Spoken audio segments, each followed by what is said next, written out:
Hey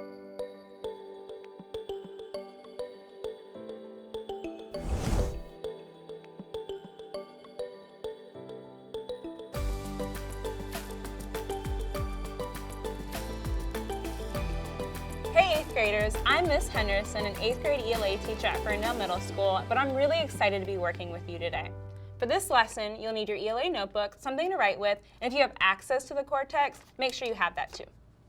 So today, we're going to be citing textual evidence to support our choice of resources. At this point, you should be working to determine your research topic based on your interest and the number of relevant resources you have available to do some quality research. So why are we going to check the information in our books and in our articles? Why don't we just make a list of resources? Well, we don't want to waste our time. We don't want to make a list of resources on a topic. Then when we go to do our actual research, we have a bunch of resources that don't have the information we need, or they all say the same thing and they're not actually that useful.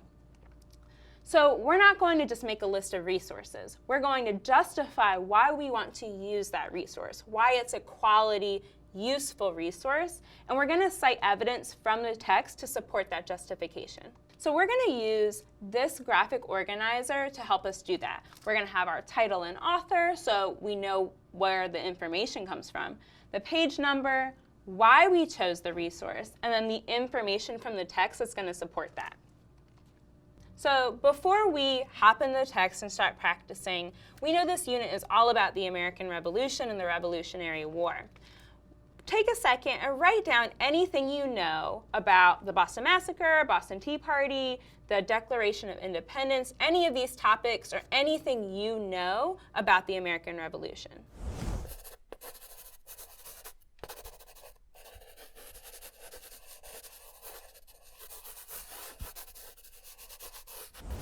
So I'm going to show you how to use this graphic organizer, but my topic isn't going to be just one event in the American Revolution. It's going to be the whole thing.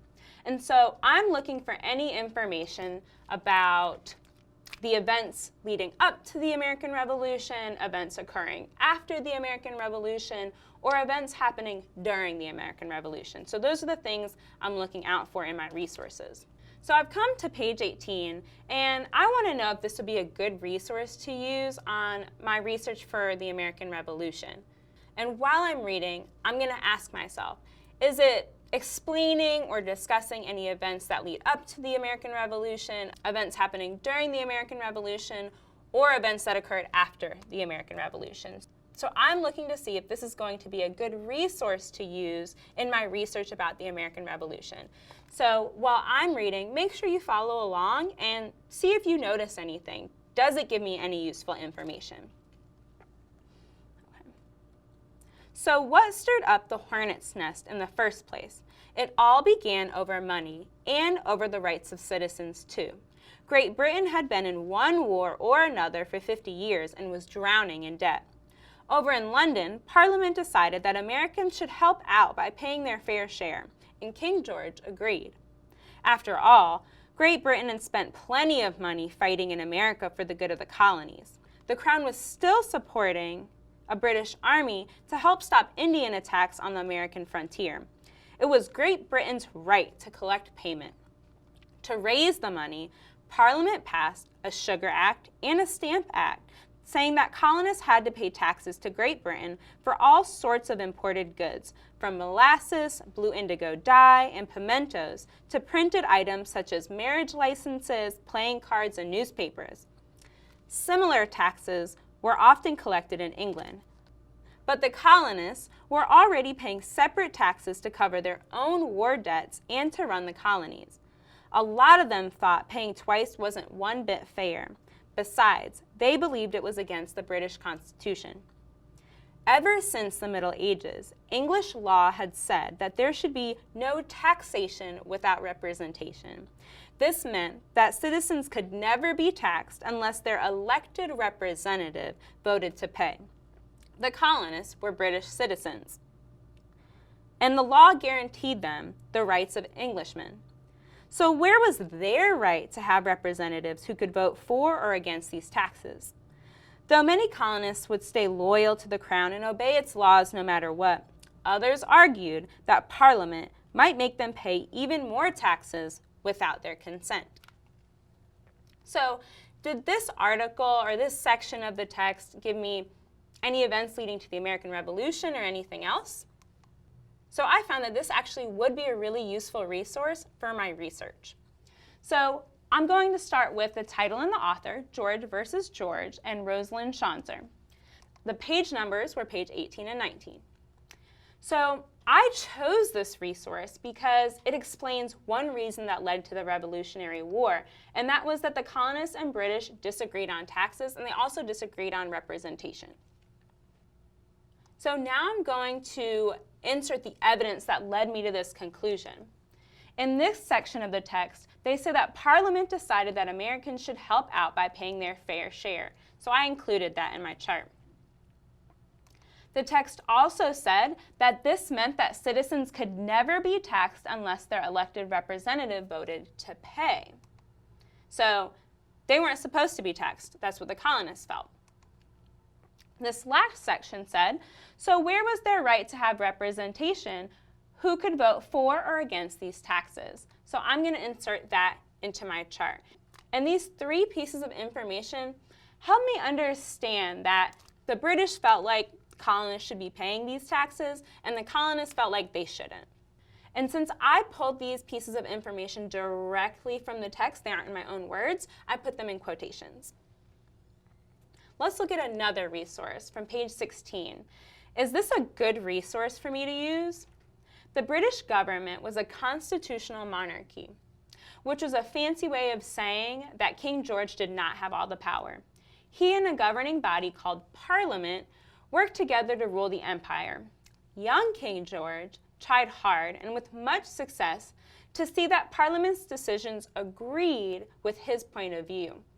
Even so, he had some very strong opponents, and it was Parliament that made laws and controlled the purse strings or the money. So does this section tell me anything about the American Revolution, about events leading up to it, or things that resulted from it? Not really. This text explains the organization of the British government, but it doesn't give me any direct information about the American Revolution. So this is not a useful resource. Now it's your turn. Help me determine if this next resource is a good one for me to use for my research. While I'm reading, I want you to ask yourself, does this section help me understand anything that led up to the American Revolution, or things that resulted from it, or any events that occurred during it? About 90% of the colonists in America lived out in the country, where new arrivals from Europe were amazed to find farmland, forests, fish, and game as far as the eye could see. So much fertile territory made it possible to supply Great Britain with raw goods such as furs, flour, iron, tobacco, and lumber in return for manufactured goods, including cloth, shoes, furniture, and tea from Great Britain. Many colonists wanted to settle the new territory they had helped to win during the 7 Years' War, but Great Britain made it illegal. London thought it was fairest and safest to reserve these lands for the Native Americans who had always lived and hunted there. So was this a good resource? Does it help me understand anything that led up to the American Revolution? It does. So we've determined that this is a useful resource for us to use in our research. Now I want you to be able to tell me why it's a good resource. So take a second, pause the video, and you're going to complete the chart just like I did earlier.